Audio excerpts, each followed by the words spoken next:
Buenos días, mi nombre es Eduardo Salinas Rico, matrícula 2214867 de la Universidad Virtual del Estado de Guanajuato.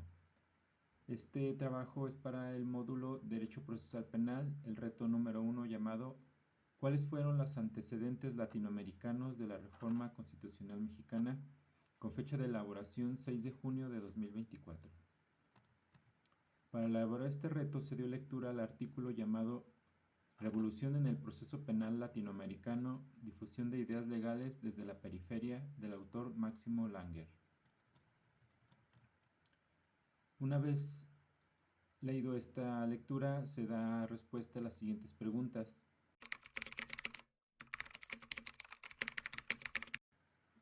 Bueno, primeramente hay que entender el concepto de periferia.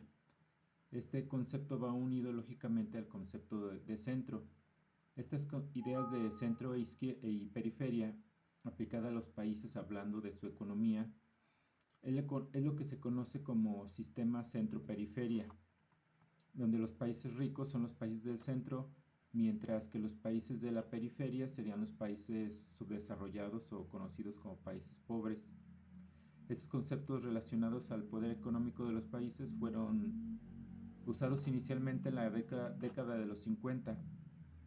En esencia, esta idea divide al mundo en tres zonas económicas: el centro, la periferia y la semiperiferia, que plantea una estructura jerárquica que explica el desarrollo y la dependencia, donde los países del centro influyen en los países de la periferia y los países de la semiperiferia influyen pero también son influidos. En este caso, el desarrollo, la tecnología y la ciencia se difunden desde los países considerados del centro hacia los países de la periferia. No ha sido la excepción en materia de asuntos penales, donde se ha dado la modificación y propuestas de países que vienen desde países de primer mundo, de occidente a oriente, de norte a sur, siempre partiendo de países social y económicamente superiores. Sucedió, por ejemplo, con la normativa en derechos humanos, donde esta normativa partió de los países del centro hacia los países de la periferia.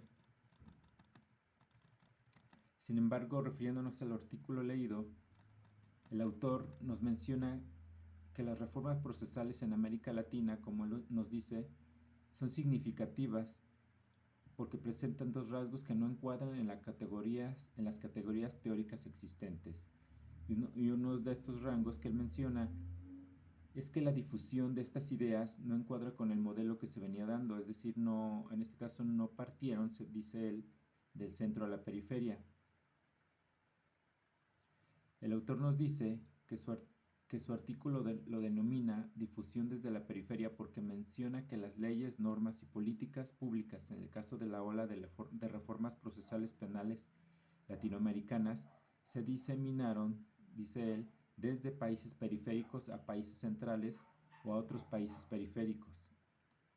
Y nos dice que con esto su trabajo constituye la base para un nuevo modelo teórico.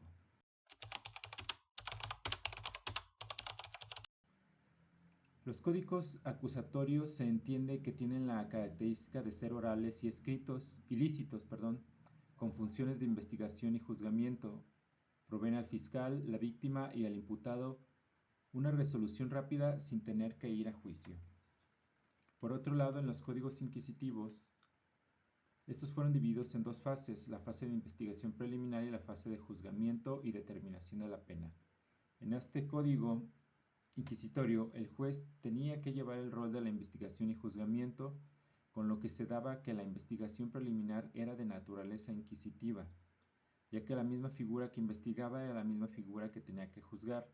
Además, quedaban ocultas muchas partes del proceso a la víctima y al imputado.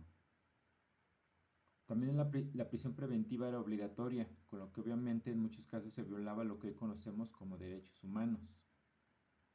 Estas características del sistema inquisitivo, al desarrollarse los derechos humanos en el mundo, se observó que eran violados dichos derechos en este sistema, derechos tales como el derecho a la legítima defensa.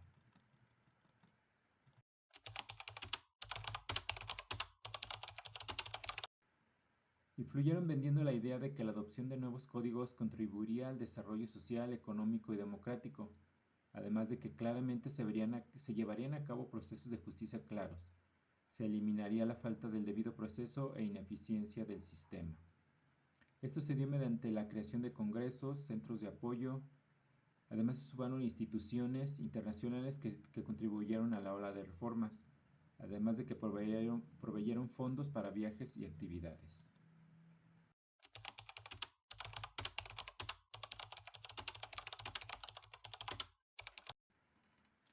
Bueno, México forma parte de lo que se puede considerar países de la periferia por su retraso económico, al igual que todos los países latinoamericanos.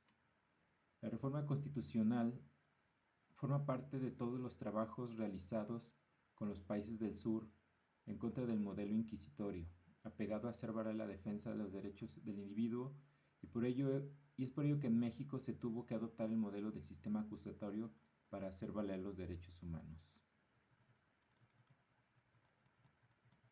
Con esto se ha dado una evolución en el proceso penal latinoamericano desde el siglo XIX, buscando dar un proceso que cumpla con los requisitos para poder dar a la sociedad un mayor equilibrio en sus derechos humanos, además de impartir justicia para que impartir justicia de forma aceptable sea un sentimiento verdadero de acercamiento a la justicia a los ciudadanos.